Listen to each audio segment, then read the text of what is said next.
ಇಡೀ ರಾಷ್ಟ್ರದಲ್ಲಿ ಕಾಂಗ್ರೆಸ್ ಕುಸಿತಿದೆ. ತೆಲಂಗಾಣ ಕರ್ನಾಟಕದಲ್ಲಿ ಮಾತ್ರ ಅಧಿಕಾರದಲ್ಲಿದೆ. ಅದು ನಮ್ಮ ತಪ್ಪಿನಿಂದ ಕರ್ನಾಟಕದಲ್ಲಿ ಅಧಿಕಾರಕ್ಕೆ ಬಂದಿದೆ.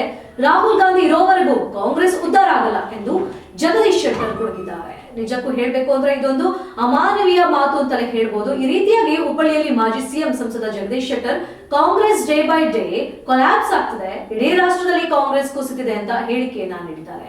ಇನ್ನು ನೋಡ್ತಾ ಹೋದಾಗ ಇಲ್ಲಿ ನಾವು ಒಂದು ಗಮನಿಸಬೇಕಾಗುತ್ತೆ, ಕಾಂಗ್ರೆಸ್ ಬಣ್ಣ ಬಯಲಾಗಿದೆ. ಕಾಂಗ್ರೆಸ್ ಒಂದು ಕುಟುಂಬದ ಪಕ್ಷ, ಡಬಲ್ ಇಂಜಿನ್ ಸರ್ಕಾರ ಗೆಲ್ಲಿದೆ, ಅಲ್ಲಿ ಮಾತ್ರ ಒಳ್ಳೆ ಕೆಲಸಗಳು ಆಗಿದೆ. ಹೀಗಾಗಿ ಡಬಲ್ ಇಂಜಿನ್ ಸರ್ಕಾರ ತಂದಿದ್ದಾರೆ.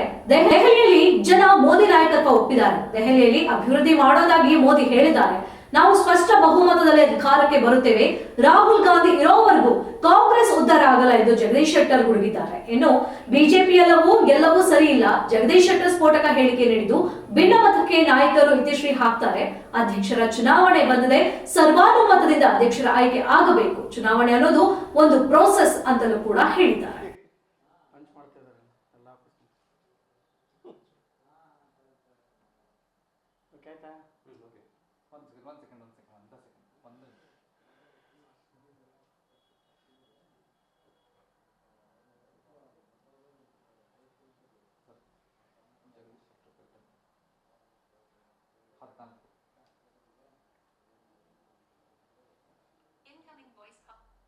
Hello sir. ಹಾಂ, ಬೇರೆ ಚಾನಲ್ ಎಲ್ಲ ಇದ್ದೀವಿ, ಒಟ್ಟಿಗೆ ಮಾತಾಡ್ತಾರಂತೆ. ಲೈವ್ ಬೇಕಾದ್ರೆ ಲೈವ್ ಹಂಚ್ಬಿಟ್ಟು ಕಡೆ, ಬಟ್ ಯಾರಿಗೆ ಲೈವ್ ಕೊಡೋಲ್ಲ ಸರ್. ಆಯ್ತು, ಈಗ ಸ್ಟಾರ್ಟ್. ಓಕೆ ಮ್ಯಾಮ್, ಹಾಂ, ಸ್ಟಾರ್ಟ್ ಮಾಡಿ ಸರ್.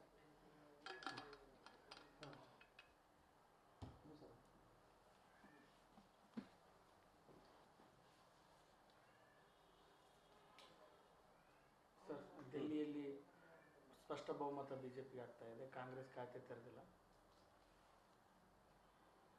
ನಾವೆಲ್ಲ ನಿರೀಕ್ಷೆ ಮಾಡಿದ ರೀತಿಯಲ್ಲಿ ಮತ್ತು ಎಕ್ಸಿಟ್ ಪೋಲ್ ಏನೊಂದು ನಿರೀಕ್ಷೆ ಮಾಡಿತ್ತು, ಆ ಹಿನ್ನೆಲೆಯಲ್ಲಿ ಜನತೆಯ ಆಶೀರ್ವಾದ, ದಿಲ್ಲಿ ಜನತೆಯ ಆಶೀರ್ವಾದ ಇವತ್ತು ಭಾರತೀಯ ಜನತಾ ಪಾರ್ಟಿ ಮೇಲೆ ಸಿಕ್ಕಿದೆ. ಮತ್ತು ಭಾಳ ಮುಖ್ಯವಾಗಿ ಹೇಳುವಂಥದ್ದು, 10 ವರ್ಷಗಳ ಕಾಲ ಆಪ್ ಸರ್ಕಾರ ಇತ್ತು. ಕೇಜ್ರಿವಾಲರ ಒಂದು ವೈಯಕ್ತಿಕವಾದಂಥ ಇಮೇಜ್, ಅದರ ಮೇಲಿಂದ ಇವತ್ತು ಆ ಪಕ್ಷ ಬೆಳೆದದ್ದು. ಆದರೆ ಇವತ್ತು ಕೇಜ್ರಿವಾಲ್ಗೆ ಏನೊಂದು ಇಮೇಜ್ ಇತ್ತಲ್ಲ, ಅದು ಕಳ್ಕೊಂಡಿದ್ದಾರೆ. ಅಣ್ಣಾ ಹಜಾರೆ ಅವರು ಭಾಳ ದೊಡ್ಡ ಹೋರಾಟಗಾರರು. ಇವತ್ತು ದೇಶದಲ್ಲಿ ಒಂದು ಒಳ್ಳೆಯ ವ್ಯವಸ್ಥೆ ಬರಬೇಕು, ಭ್ರಷ್ಟಾಚಾರ ರಹಿತವಾದಂಥ ಒಂದು ಸಮಾಜ, ಸರ್ಕಾರ ನಿರ್ಮಾಣ ಆಗಬೇಕನ್ನುವಂಥ ಆಸೆ ಇಟ್ಕೊಂಡು ಅವರು ಹೋರಾಟ ಮಾಡೋದು. ಅದರಲ್ಲಿ ಮುಂಚೂಣಿಯಲ್ಲಿದ್ದಂಥವ್ರು ಕೇಜ್ರಿವಾಲ್. ಆ ಹೋರಾಟದ ಹಿನ್ನೆಲೆಯಲ್ಲೇ ಅವ್ರು ಮುಂದೆ ಬಂದಂಥವ್ರು ಕೇಜ್ರಿವಾಲ್. ಅದನ್ನೇ ಉಪಯೋಗ ಮಾಡಿಕೊಂಡು ಅವರು ದಿಲ್ಲಿಯ ಗದ್ದುಗೆಯನ್ನು ಹಿಡಿದರು. ಮತ್ತು ಯಾವ ರೀತಿ ಅಂದರೆ, ಬಹುಶಃ ಮೊದಲನೇ ಎಲೆಕ್ಷನ್, ಎರಡನೇ ಎಲೆಕ್ಷನ್ನು ಅವರು ಗೆದ್ದಿದ್ದು ಅತಿ ಹೆಚ್ಚು ಸೀಟ್ಗಳನ್ನು ಗೆಲ್ಲುವ ಮುಖಾಂತರ. ಆಲ್ಮೋಸ್ಟ್ ಅಪೋಸಿಷನ್ದವ್ರನ್ನ ವಾಶೌಟ್ ಮಾಡುವಂಥ ರೀತಿಯಲ್ಲಿ ಅವ್ರು ಗೆದ್ದು ಬಂದರು. ಆದರೆ ಇವತ್ತು 10 ವರ್ಷದ ಅವಧಿಯಲ್ಲಿ ಅಲ್ಲಿ ದಿಲ್ಲಿಯ ಜನತೆ ಏನೊಂದು ನಿರೀಕ್ಷೆ ಇಟ್ಟುಕೊಂಡಿದ್ರು, ಅದಕ್ಕೆ ವ್ಯತಿರಿಕ್ತವಾಗಿ ನಡ್ಕೊಂಡಿದ್ದರಿಂದ ಮತ್ತು ಏನೊಂದು ಭ್ರಷ್ಟಾಚಾರ ರಹಿತವಾದಂಥ ಸರ್ಕಾರ ಕೊಡ್ತೀವಿ ಅನ್ನುವಂಥದ್ದು ಆ ಕಲ್ಪನೆ ಏನು ಕೊಟ್ಟರು, ಅದರಲ್ಲಿ ಜನ ನಿರೀಕ್ಷೆ ಏನು ಮಾಡಿದ್ರು, ಅದಕ್ಕೆ ನಿರಾಶೆ ಆಗಿದ್ದಾರೆ ಜನ. ಮತ್ತು ಭಾಳಷ್ಟು ಸ್ಕ್ಯಾಮ್ಗಳು, ಇದು ಲಿಕ್ಕರ್ ಸ್ಕ್ಯಾಮ್ ಇರ್ಬೋದು, ಮತ್ತೊಂದು ಸ್ಕ್ಯಾಮು, ಇವನು ಇನ್ಕ್ಲೂಡಿಂಗ್ ಮುಖ್ಯಮಂತ್ರಿ ಕೇಜ್ರಿವಾಲ್ ಹಿಡ್ಕೊಂಡು ಉಪಮುಖ್ಯಮಂತ್ರಿ ಆಶೀಶ್ ಅವರು ಹಿಡ್ಕೊಂಡು, ಸಿಸೋಡಿಯಾ ಹಿಡ್ಕೊಂಡು, ಮತ್ತು ಅದರ ಜೊತೆಗೆ 4-5 ಜನ ಮಿನಿಸ್ಟ್ರು ಸಹಿತ ಜೈಲಲ್ಲಿ ಹೋಗಿ ಬಂದರು. ಇನ್ನೂ ಕೇಸ್ ನಡೀತಾ ಇದೆ, ಬೇಲ್ ಮೇಲಿದ್ದಾರೆ ಎಲ್ಲರೂ ಆಲ್ಮೋಸ್ಟ್. ಹೀಗಾಗಿ ಈ ಕರಪ್ಷನ್ ಚಾರ್ಜಸ್ಸು ಅದರಿಂದ ಏನಾಯಿತು, ಜನರಿಗೆ ಭ್ರಮ ನಿರಸನ ಆಯಿತು. ಮತ್ತು ಉತ್ತಮ ಆಡಳಿತ ಕೊಟ್ಟಿವಿ ಅಂತ ಹೇಳ್ತಾರೆ. ಇವತ್ತು ಪರಿಸರ ಮಾಲಿನ್ಯವನ್ನು ಕಾಯ್ಕೊಳ್ಳೋಕ್ಕಾಗಲಿಲ್ಲ ದಿಲ್ಲಿಯಲ್ಲಿ.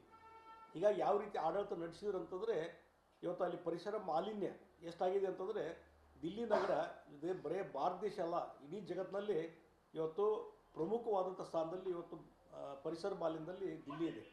ಹೀಗಾಗಿ ಆ ಹಿನ್ನೆಲೆಯಲ್ಲಿ ಇವತ್ತು ದಿಲ್ಲಿಯ ಜನ ಇವತ್ತು ಆ ಸರ್ಕಾರವನ್ನು ತಿರಸ್ಕಾರ ಮಾಡಿದ್ದಾರೆ, ಕೇಜ್ರಿವಾಲನ್ನು ತಿರಸ್ಕಾರ ಮಾಡಿದ್ದಾರೆ. ಮತ್ತು ನರೇಂದ್ರ ಮೋದಿಯವರ ನಾಯಕತ್ವ, ಬಲಾಢ್ಯ ನಾಯಕತ್ವ ಈ ದೇಶವನ್ನು ಸಂರಕ್ಷಣೆ ಮಾಡಿದೆ, ರಕ್ಷಣೆ ಕೊಟ್ಟಿದೆ.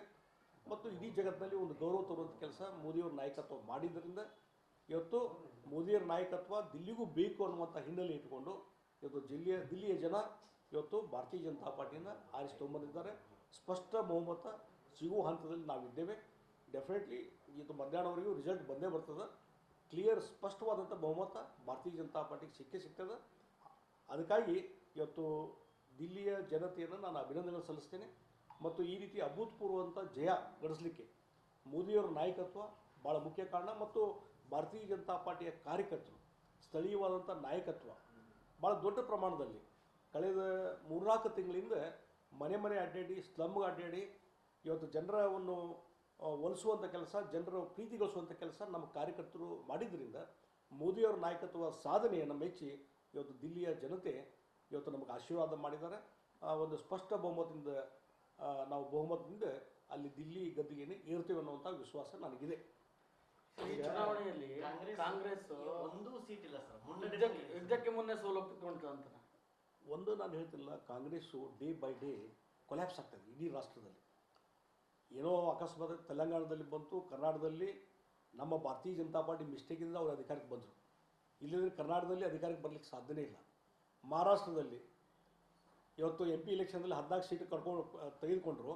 ಆದರೆ MLA ಇಲೆಕ್ಷನ್ದಲ್ಲಿ ಏನಾಯ್ತು ಹಣೆ ಬರ ಮೊನ್ನೆ ಅಸೆಂಬ್ಲಿ ಇಲೆಕ್ಷನ್ದಲ್ಲಿ ಕೇವಲ ಅಲಿಗೇಷನ್ ಮಾಡೋದು ಸ್ಟಾರ್ಟ್ ಆಗಿದೆ. ಈಗ ನಾನು ಒಂದು ಹೇಳ್ತೀನಿ, ರಾಹುಲ್ ಗಾಂಧಿ ಅವರು ನಿನ್ನೆ ಮಹಾರಾಷ್ಟ್ರ ಇಲೆಕ್ಷನ್ ಬಗ್ಗೆ ಮತಗಟ್ಟೆ ಹೆಚ್ಚಳ ಆಗಿದೆ, ಮತಗಳ ಸಂಖ್ಯೆ ಜಾಸ್ತಿ ಆಗಿದೆ ಅನ್ನುವಂಥ ಕಾರಣದ ಮೇಲೆ EVM ಮೇಲೇ ಇವತ್ತು ಅಲಿಗೇಷನ್ ಮಾಡುವಂಥದ್ದು ಪ್ರಾರಂಭ ಆಗಿದೆ. ಅದು ಬರೀ ಅಲಿಗೇಷನ್ ಮಾಡಿದೆ, ಆದರೆ ಜನರ ಪ್ರೀತಿ ವಿಶ್ವಾಸವನ್ನು ಗಳಿಸುವಂಥ ಕೆಲಸ ಇವತ್ತು ಕಾಂಗ್ರೆಸ್ ನಾಯಕತ್ವದಿಂದ ಆಗ್ತಾಯಿಲ್ಲ. ರಾಹುಲ್ ಗಾಂಧಿಯವರು ಎಲ್ಲಿವರೆಗೆ ಅದರ ನಾಯಕತ್ವ ಇರ್ತದೆ ಅಲ್ಲಿವರೆಗೆ ಕಾಂಗ್ರೆಸ್ ಉದ್ಧಾರ ಆಗಲಿಕ್ಕೆ ಸಾಧ್ಯನೇ ಇಲ್ಲ ಅನ್ನುವಂಥ ಮಾತನ್ನು ನಾನು ಸ್ಪಷ್ಟವಾಗಿ ಹೇಳ್ತೀನಿ. ಹೀಗಾಗಿ ಇವತ್ತು ಒಂದು ಕುಟುಂಬದ ಮೇಲೆ ಡಿಪೆಂಡಿಬಿಲಿಟಿ ಇದು ಕಾಂಗ್ರೆಸ್ಸಿಂದು. ನೆಹರು ಕುಟುಂಬ, ಇಂದಿರಾ ಗಾಂಧಿಯವರು ಆದಮೇಲೆ ಈಗ ರಾಹುಲ್ ಗಾಂಧಿ, ಆಮೇಲೆ ರಾಜೀವ್ ಗಾಂಧಿ, ಆಮೇಲೆ ಈಗ ರಾಹುಲ್ ಗಾಂಧಿ, ಸೋನಿಯಾ ಗಾಂಧಿ, ಪ್ರಿಯಾಂಕಾ ಗಾಂಧಿ, ಮುಂದೆ ಅವ್ರ ಮಕ್ಕಳು, ಪ್ರಿಯಾಂಕಾ ಗಾಂಧಿ ಮಕ್ಕಳು, ಈ ರೀತಿ ಆ ಒಂದು ಕುಟುಂಬ ರಾಜಕಾರಣ ಇದೆಯಲ್ಲ ಅದನ್ನ ಜನ ಒಪ್ತಾ ಇಲ್ಲ, ಅವ್ರನ್ನ ತಿರಸ್ಕಾರ ಮಾಡ್ತಾ ಇದ್ದಾರೆ. ಆ ಹಿನ್ನೆಲೆಯಲ್ಲಿ ಇಡೀ ರಾಷ್ಟ್ರದಲ್ಲಿ ಅಧೋಗತಿ. ಮತ್ತು ತೆಲಂಗಾಣ, ಕರ್ನಾಟಕ ಇವೇನು ಇದು ಅದಾವ ಅಧಿಕಾರದಾಗ ಯಾವ ಕ್ಷಣದಲ್ಲಿ ಈ ಸರ್ಕಾರ ಪತನ ಆಗ್ತಾವೆ ಹೇಳಿಕೆ ಬರೋದಿಲ್ಲ. ಈಗ ಇವತ್ತಿನ ರಿಸಲ್ಟು ಇವತ್ತು ಕಾಂಗ್ರೆಸ್ಸಿನ ಬಣ್ಣ ಬಯಲಾಗಿದೆ. ಯಾವ ಪರಿಸ್ಥಿತಿ ಹೋಗ್ತದೆ ಇನ್ನೂ ಬರುವಂಥ ದಿವಸಗಳನ್ನೋದು ಅದು ತೋರಿಸಿಕೊಟ್ಟಿದೆ. ಈಗ 2 ಸಾರಿ ಶೀಲಾ ದೀಕ್ಷಿತ್ ಅವರು 2 ಸಲ ಮುಖ್ಯಮಂತ್ರಿ ಇದ್ದರು ದಿಲ್ಲಿದು ಕಾಂಗ್ರೆಸ್ಸಿಂದ ನೇತೃತ್ವ. ಪರಿಸ್ಥಿತಿ ಎಲ್ಲಿಗೆ ಬಂತಿಗೆ? 1 ಸೀಟು ತೆಗೆದುಕೊಳ್ಳಿಕ್ಕೆ ಆಗ್ತಾ ಇಲ್ಲ. ಅಂದರೆ ಕಾಂಗ್ರೆಸ್ ಪೂರ್ತಿ ಅಧೋಗತಿ ಹೋಗಿದೆ. ಇನ್ನು ಅರ್ಥ ಮಾಡ್ಕೋಬೇಕಾಗಿದೆ. ಆ ಹಿನ್ನೆಲೆಯಲ್ಲಿ ಇವತ್ತು ಭಾರತೀಯ ಜನತಾ ಪಾರ್ಟಿಯ ನಾಯಕತ್ವವನ್ನು ದಿಲ್ಲಿ ಜನ ಮೆಚ್ಚಿದ್ದಾರೆ. ಲೋಕಸಭೆಯಲ್ಲಂತೂ ಯಾವಾಗಲೂ 7 ಸೀಟುಗಳನ್ನು ಕೊಟ್ಟಿದ್ದು ದಿಲ್ಲಿ ಜನತೆ. ಮೊನ್ನೆ ನಡೆದಂಥ ಲೋಕಸಭಾ ಚುನಾವಣೆಯಲ್ಲಿ ಸಹಿತ ಆಪ್ ಸರ್ಕಾರ ಇದ್ದಾಗೂ ಸಹಿತ ಇವತ್ತು ಭಾರತೀಯ ಜನತಾ ಪಾರ್ಟಿಗೆ ಬೆಂಬಲ ಕೊಡುವಂಥ ಕೆಲಸ ದಿಲ್ಲಿ ಜನ ಮಾಡಿದ್ದಾರೆ. ಮತ್ತು ಇನ್ನೊಂದು ಹೇಳ್ತೀನಿ, ಡಬಲ್ ಇಂಜಿನ್ ಸರ್ಕಾರ ಅದರ ಪರಿಣಾಮ ಎಷ್ಟಾಗಿದೆ ಅನ್ನುವಂಥದ್ದು ಆಯಾ ರಾಜ್ಯಗಳನ್ನ ನಾವು ನೋಡ್ಬೋದು. ಇವತ್ತು ನಮ್ಮ ಉತ್ತರ ಪ್ರದೇಶ ಇರ್ಬೋದು, ಮಧ್ಯಪ್ರದೇಶ ಇರ್ಬೋದು, ಬಿಹಾರ್ ಇರ್ಬೋದು, ರಾಜಸ್ಥಾನ ಇರ್ಬೋದು, ಈಗ ಈ ಮಹಾರಾಷ್ಟ್ರ ತೆಗೆದುಕೊಳ್ಳ್ರಿ, ಎಲ್ಲೆಲ್ಲಿ ಡಬಲ್ ಇಂಜಿನ್ ಸರ್ಕಾರ ಇದೆ, ಒಳ್ಳೆ ಸರ್ಕಾರ. ಇಲ್ಲಿ ಕರ್ನಾಟಕದಲ್ಲಿ ಸಹಿತ BJP ಸರ್ಕಾರ ಇದ್ದಾಗ ಏನು ಕೆಲಸ ಕಾರ್ಯಗಳು ನಡೆದು ಅವು ಎಲ್ಲ ಸ್ಥಗಿತ ಆಗಿದ್ದಾವೆ. ಈಗೆಲ್ಲ ಅವತ್ತೇನು ಸ್ಯಾಂಕ್ಷನ್ ಆಗಿದ್ದ ಅಭಿವೃದ್ಧಿ ಕೆಲಸ ಕಾರ್ಯಗಳು ಇವತ್ತೂ ನಡೀತಾ ಇದ್ದಾವೆ. ಅದಕ್ಕಾಗಿ ಇವತ್ತು ಡಬಲ್ ಇಂಜಿನ್ ಸರ್ಕಾರವನ್ನು ಆರಿಸಿದ್ದಾರೆ. ಮತ್ತು ಇದೊಂದು ಕ್ಯಾಪಿಟಲ್ ಸಿಟಿ, ದಿಲ್ಲಿ ಅಂದರೆ ಕ್ಯಾಪಿಟಲ್ ಸಿಟಿ. ಆ ಕ್ಯಾಪಿಟಲ್ ಸಿಟಿ ಹೇಗಿರಬೇಕು? ಇಡೀ ದೇಶವನ್ನು ವಿಸ್ತರಣೆ ಮಾಡುವಂಥದ್ದು, ಇಡೀ ದೇಶ ಹೆಂಗಿದೆ ಅನ್ನುವಂಥದ್ದು ಯಾರಾದರೂ ಹೊರದೇಶದವ್ರು ಬಂದರೆ, ಹೊರದೇಶದ ಪ್ರಧಾನಿ ಅಧ್ಯಕ್ಷರು ಮತ್ತೊಬ್ಬರು ಬಂದರೆ ದಿಲ್ಲಿ ನೋಡಿದ್ರೆ ಅನಿಸ್ಬೋದು, ಹೌದು ಭಾರತ ಹೆಂಗಿದೆಪ್ಪ ಅಂತೇಳಿ, ಭವ್ಯವಾದಂಥ ಭಾರತ ಅಂತೇಳಿ.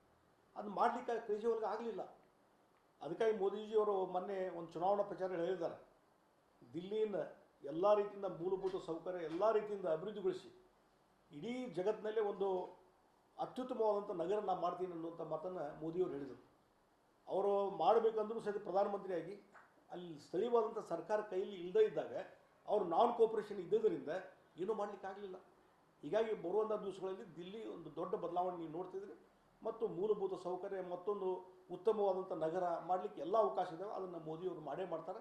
ಅದಕ್ಕಾಗಿ ಎಲ್ಲ ಹಿನ್ನೆಲೆ ಇಟ್ಕೊಂಡು ಇವತ್ತು ದಿಲ್ಲಿಯ ಜನತೆ ಭಾರತೀಯ ಜನತಾ ಪಾರ್ಟಿನ ಗೆಲ್ಲಿಸ್ತಾ ಇದ್ದಾರೆ. ಮತ್ತು ಬಹುಶಃ ಮಧ್ಯಾಹ್ನವರೆಗೆ ರಿಸಲ್ಟ್ ಬರ್ಬೋದು.